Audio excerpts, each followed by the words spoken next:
राधे राधे महाराज जी, आपके चरणों में कोटि कोटि प्रणाम। महाराज जी, मेरा प्रश्न ये है कि हमें गुरु का चयन कैसे करना चाहिए और कब करना चाहिए। हमें पता ही नहीं कि हमारा गुरु कौन है। हमें पता ही नहीं। तो जिसको पता है उससे प्रार्थना करें। पता किसको है? भगवान को, क्योंकि वही गुरु है। सबसे पहले सबको चाहिए कि भगवान को गुरु पद में बैठा ले। प्रभु श्री कृष्णचंद्र जू, श्री राम जू, भगवान शंकर जू, ये सब सदगुरु रूप हैं। सबसे पहले भगवान को सदगुरु रूप में वरण करो, फिर उनसे प्रार्थना करो कि प्रभु प्रगट रूप में हमें आपका सानिध्य चाहिए। अब आप किस रूप में हमें स्वीकार करते हैं, बड़ी शीघ्र कृपा करके आप हमें वहां पहुंचा दीजिए, या आप स्वयं आ जाइए। वो ऐसा भनक बना देंगे। विद्यार्थी कभी टीचर को समझ नहीं सकता, ऐसे ही हम विषयी संसारी जीव कभी सदगुरु संत की महिमा को नहीं समझ सकते। वो किस स्थिति में कहाँ पहुंचे हुए हैं, सत्य है या पाखंड है, दोनों बातों का हमें ज्ञान नहीं है। तो जिसको ज्ञान है वो भगवान है।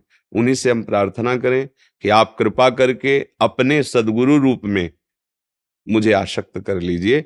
कहाँ हो, कैसे हो, मैं तो समझ नहीं पा रहा। या आप आ जाओ या आप मुझे बुला लो, क्योंकि गुरु भगवान ही हैं। बंदो गुरुपद कंज, कृपा सिंधु नर रूप हरि, महामोहतम पुंज, जासु बचन रवि कर निकर। बात समझ में आए? और कब करना चाहिए? जब हमारे हृदय में ये बात आ जाए तभी कर लेना चाहिए, क्योंकि क्षण भंगुर शरीर है, पता नहीं कब नष्ट हो जाए, शाम मिले कि ना मिले। हम तो भरोसा वर्षों का कर रहे हैं और विश्वास एक क्षण का नहीं है। पता नहीं कब, जैसे पानी का बुलबुला है, ऐसे ये शरीर है। दुर्लभो मानुषो देहो, पर देहिनाम क्षण भंगुरा, तत्रापि दुर्लभम मन्येत वैकुंठ प्रिय दर्शनम। शरीर बड़ा दुर्लभ है, क्योंकि इससे भगवत प्राप्ति की जा सकती है, पर ये क्षण भंगुर, पता नहीं कब नष्ट हो जाए। उसमें भी बड़ी दुर्लभता है, यदि भगवान के भक्तों का संग मिल जाए, बस काम बन जाए। तो कहीं ना कहीं अपने लोगों पर कृपा है। श्रीधाम और ये सब महावैष्णव का गढ़ है। अगर संत समागम मिल गया तो अब प्रभु प्रसन्न हो गए।